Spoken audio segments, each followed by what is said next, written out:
Hi guys, and welcome to Brave Dog Training Online. Have you wondered how you can get your dog tired and happy and more confident even if he can't attend the usual classes at your dog training facility? Today we're gonna talk about summer fun that builds confidence in fearful and reactive dogs. Enjoy!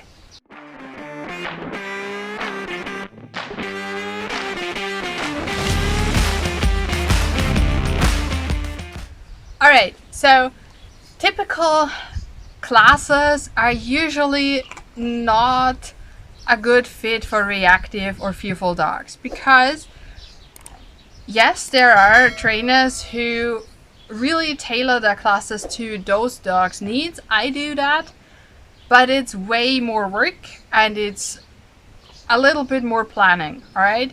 So typically in classes you have dogs who are really well adapted, who can do fine with other dogs in enclosed spaces, or at least in close proximity to the others. And if you need more space, if your dog is a little bit fearful, if your dog is a little bit reactive and not totally relaxed with other dogs, it can sometimes be tricky to find things that make him tired and happy. Alright? And today I'm going to give you just very easy examples of what you can do with your reactive or fearful dog in summertime, even if the windows of walks are shorter and you can't just walk everywhere. Alright? But before we dive into that, I want to give you a little bit of a warning because usually fearful and reactive dogs have higher stress levels. It just comes with the problem. And heat is also a very, very strong stressor. So be aware of that. Watch your dog closely and see if your dog is showing you any signs of not being comfortable anymore or being stressed out, and then stop. In the best case scenario, you would stop before that. And also, I would recommend not doing the exercises we talk about in the greatest heat. Now, let's start with our first and most obvious possibility to make our dogs happy and tired. And that's water games. Of course, water is always welcome for dogs who like water to just cool themselves down. What water does, unfortunately, it increases the excitement level in our dogs. So what I like to do as games in water is some type of sniffing activity, or at least concentration. So our dogs can pick out treats or toys out of the water.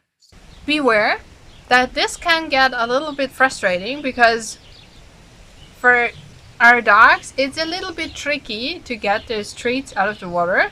If you have ever tried the game with the apple in the huge water tank or bowl or whatever, you know how hard this can be. So it's hard for our dogs too, and it can get frustrated.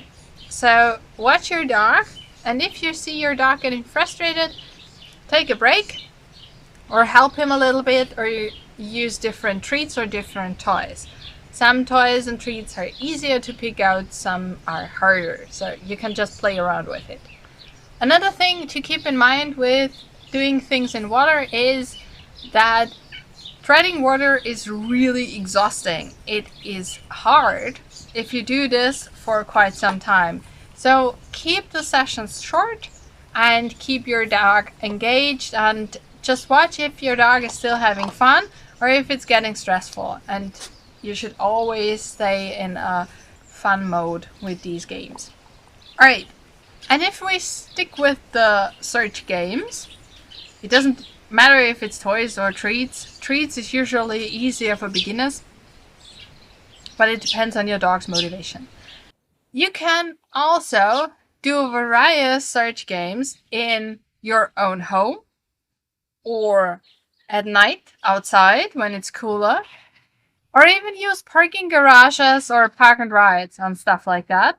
Because in a parking garage, it's usually also a lot cooler, and it's a new environment for your dogs.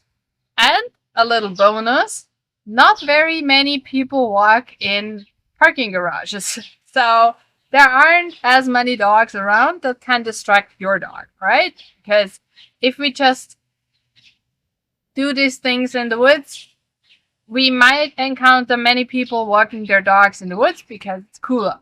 And we might not necessarily want that.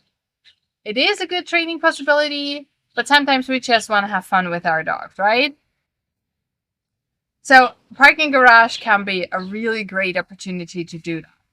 Always be careful about cars, of course. And in these environments, and as a default, always in your own home, if it's cool enough, you can do also trick training if your dog doesn't have any pain issues, and of course, things like medical training. Medical training is also a great thing to try in different environments because you never know where you want to use it or where you're gonna need it. So different environments help you with training a lot. And for all those things, I like to really be aware of the temperature, because sniffing and panting doesn't work at the same time. So everything over 25 degrees Celsius is very tricky for the dog, and I wouldn't do it. So try to keep that in mind, and that way you can have a lot of fun with your reactive or fearful dog. Just enjoy time together. Tell me in the comments what your dog's favorite thing to do is, and if you have tried any of our today's list. And if you have any questions, let me know. I'll be very happy to answer them as best as I can. And enjoy your time with your dog. Enjoy the games. Enjoy just playing around with it and trying things out. That's it. I wish you a lot of fun with them, and we'll see each other next time. Bye.